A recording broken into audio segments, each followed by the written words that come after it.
Hello and welcome to this week's angel reading and energy therapy lesson. My name's Rachel Scoltock and today is the Monday where I'm going to teach you how to ground yourself properly. I know for many of you that you're already aware of the knowledge, and I often get messages saying thanks for the reminder.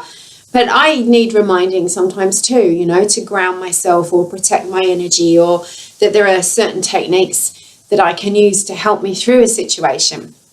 So let me tell you a little bit about grounding and why it's so important. And, if you're a spiritually empathic, compassionate, loving person who wants the highest good for yourself and other people, and you really want to change the world, then there's a good chance that you become ungrounded sometimes. And that's because having empathy, which means the divine intuitive ability to tune in to other people and their feelings and their emotions and perhaps even their past or what they're going through and they haven't told you. That means that in some small way during every day, you leave your own auric field and enter the energy of another person. Now, as a professional healer and a reader, I do that professionally. I do that every single day.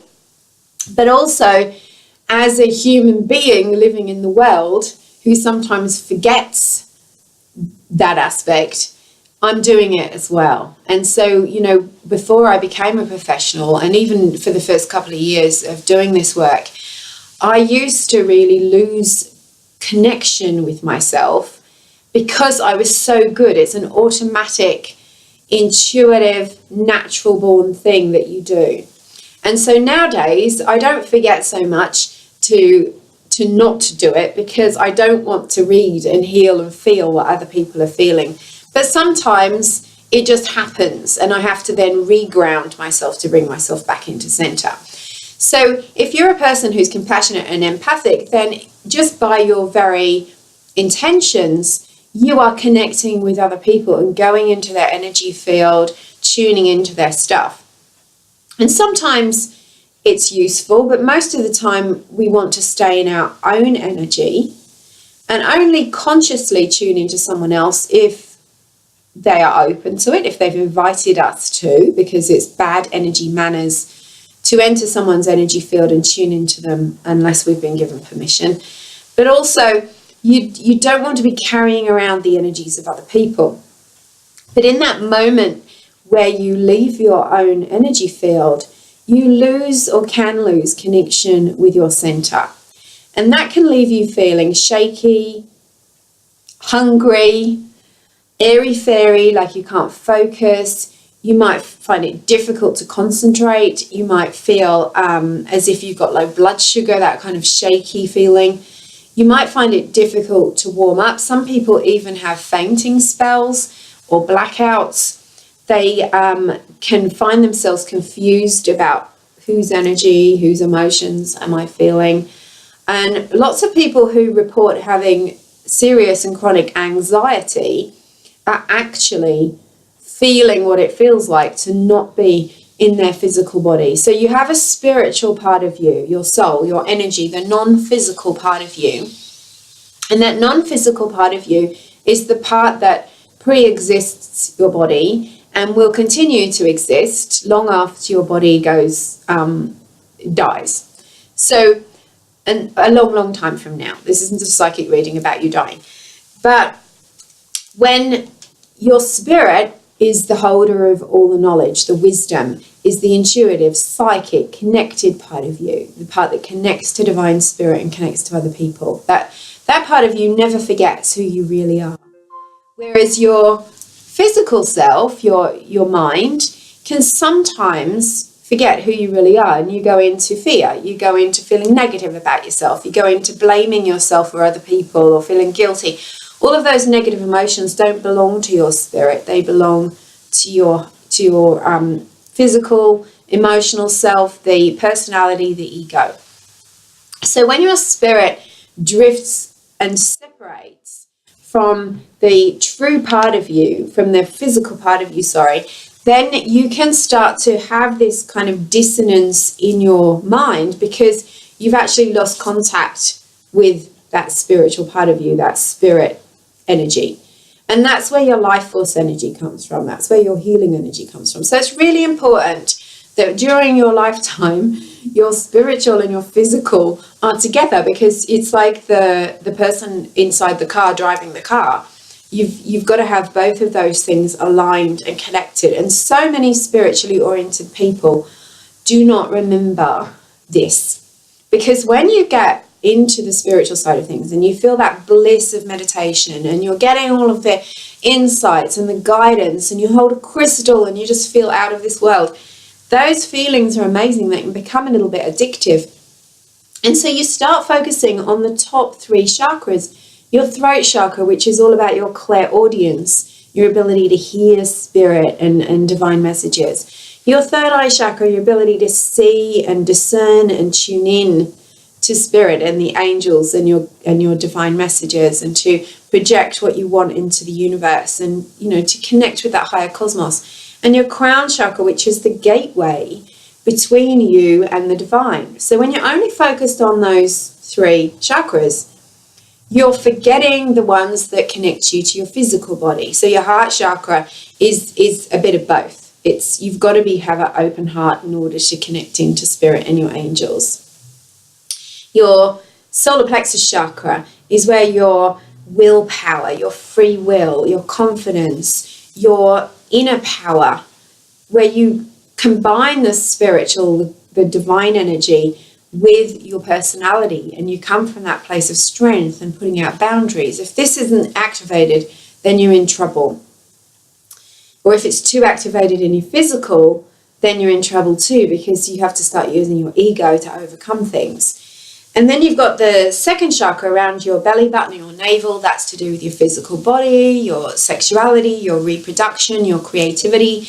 And then your base chakra, which is your survival, your physical body, eating, drinking, a roof over your head, making money, finding the career, finding the right home, and really your health of your body. So if you're ignoring all of that, you're not whole and you're not grounded. So it's really super important, no matter what you're doing in life, to be grounded and physical and be in your physical body. Speaking of which, I've got to ground this computer to the supply, which is a good metaphor. So I'm just going to plug my computer in before I lose you. There you go. So how do we ground ourselves? Now, it's important when you ground yourself that you recognize that you're combining the heavenly light, the divine light, your spiritual home, your source, your higher self, with the physical body and planet Earth, Mother Earth. So in which case you're kind of got this beautiful combination where you're bringing in the physical, the spiritual, the emotional, the mental, every field that there is. If you're disconnected, you feel awful.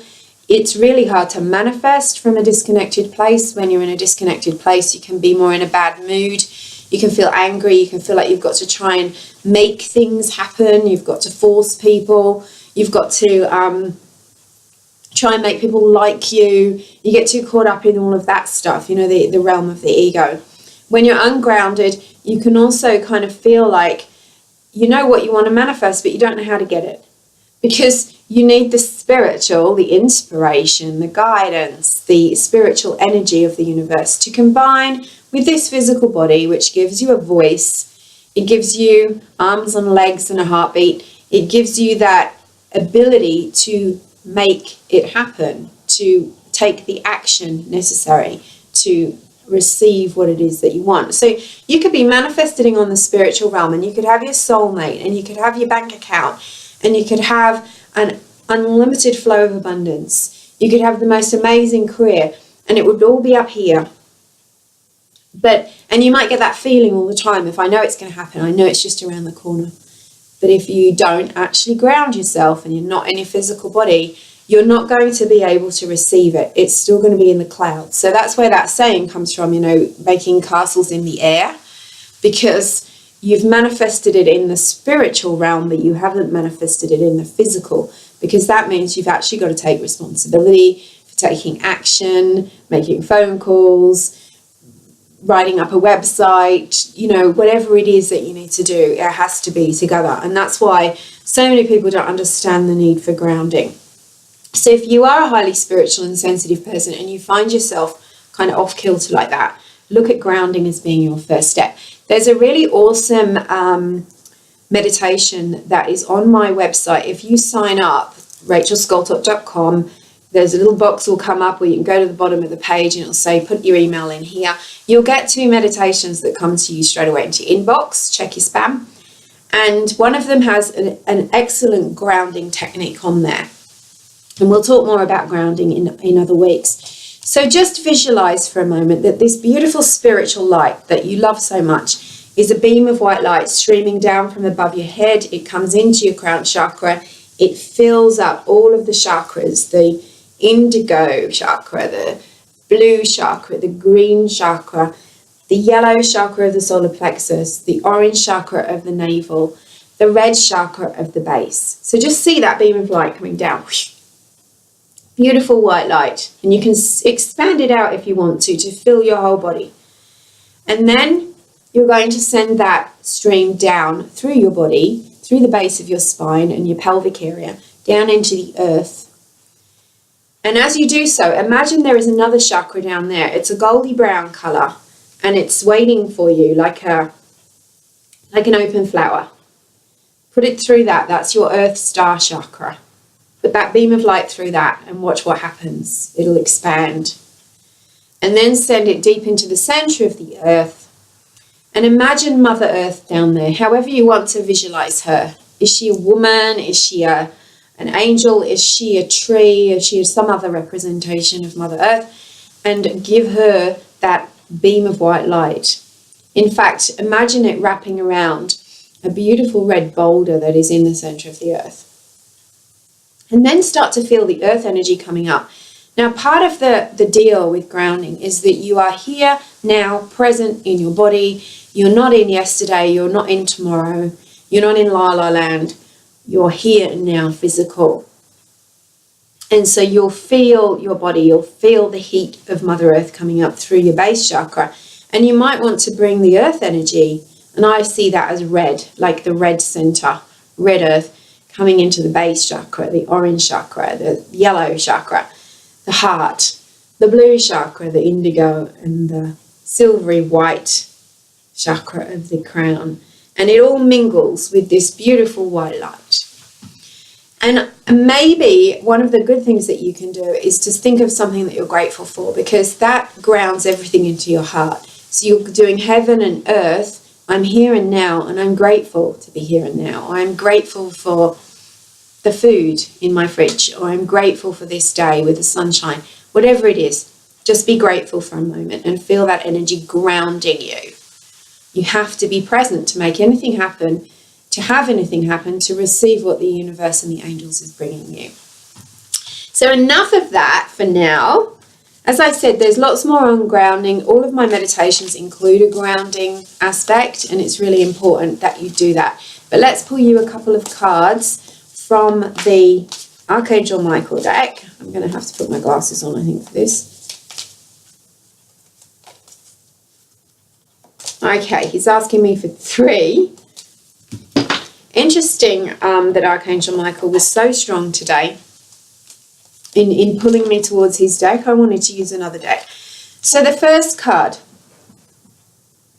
There's been a lot of fear flying around. Not that there isn't usually a lot of fear flying around the planet, but there is. But sometimes that fear energy goes up. You might experience it as feeling more anxious. You might experience it as feeling grumpy or in a bad mood or in a kind of state of, you know, I don't know what to do. I feel disconnected. I don't feel like my real self, or I'm uncertain about my future.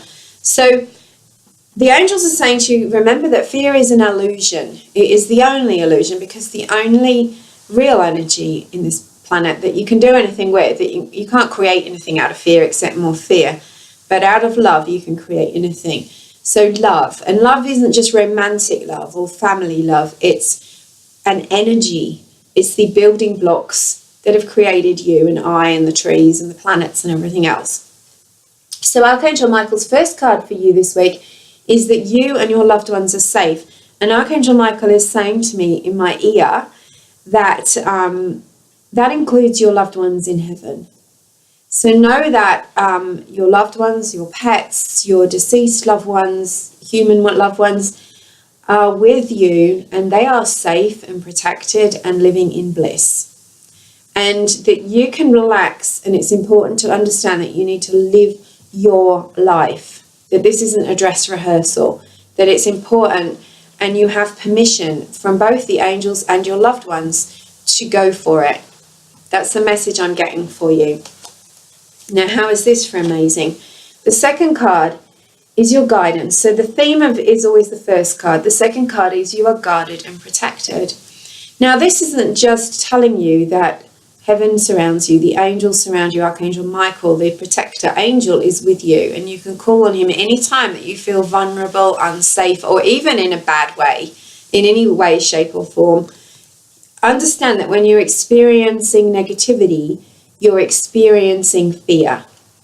So if you might say to yourself, gosh, I'm in a grumpy old mood today, or I'm a bit cranky, or I feel like being rude to people, then I'm sure you don't.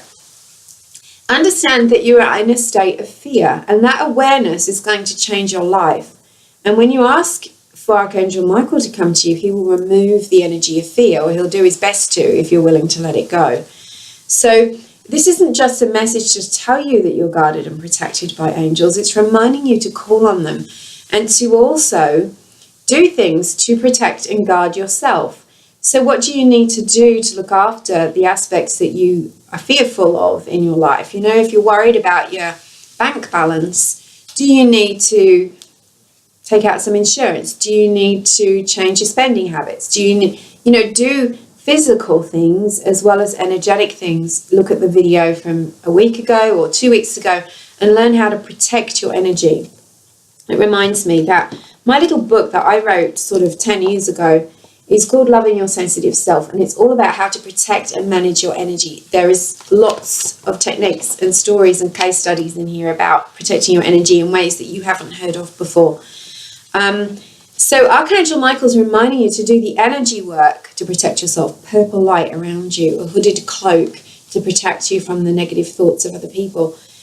Grounding yourself will protect you, because when your energy is ungrounded, it's like anyone can get you, because your energies aren't together and protecting one another. It's like you're a colander or a sponge. You can soak up all the negative energy that's in the world if you're not grounded. So if you're saying, I'm protecting myself, but I still feel yucky, maybe you need to ground yourself and then protect yourself.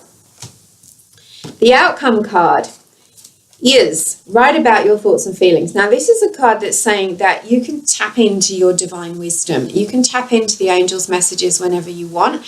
It's really important that you do some journaling this week to help you uncover feelings, emotions, and fears that you may not be conscious that you're carrying. Sometimes we get so busy, sometimes we get so distracted, sometimes it feels recently like we're living 5 weeks in one day sometimes. There's so much going on. There's so much energy processing through us and externally to us. So if you need to find some inner peace, if you're looking for the next step, then try doing some journaling, stream of consciousness. Ask the angels to work through you. Ask your angels a question. Dear Archangel Michael, what do I need to know about this situation? Or what do I need to do next? And have your pen ready and start writing and see what comes through onto the page. So writing is a way to glean insight, wisdom and healing from the angels and the divine realm and your inner self.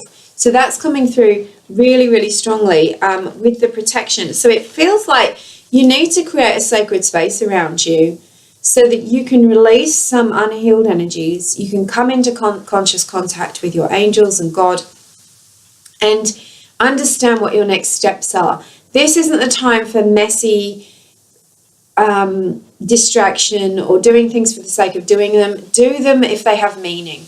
Don't do it if it doesn't have meaning. Question yourself, does this have meaning? Do I need to be doing this right now? Or do I have a higher priority that has greater meaning, that's going to bring me what I need and want more directly than what I'm thinking about doing? So look out for time wasters and distractions at this time, and try to eliminate and avoid them. From my heart to yours, angel blessings. Thank you so much for being a part of this community. This is a community, and I appreciate everyone who watches this video. I appreciate your feedback. So please write to me underneath the video. Let me know how you're feeling, what you're going through, and if you liked today's lesson and healing. And yeah, get in touch if you're interested in working with me to transform your life. I'm just putting Intuitive Angel and Energy Therapy is now on sale for 2018 and 19. It's a 4-month healing training course to become a healing goddess and unleash your successful healing business within 4 months. So I'm just about to put that on sale. You'll read all about that soon, and I will see you next week. Take care.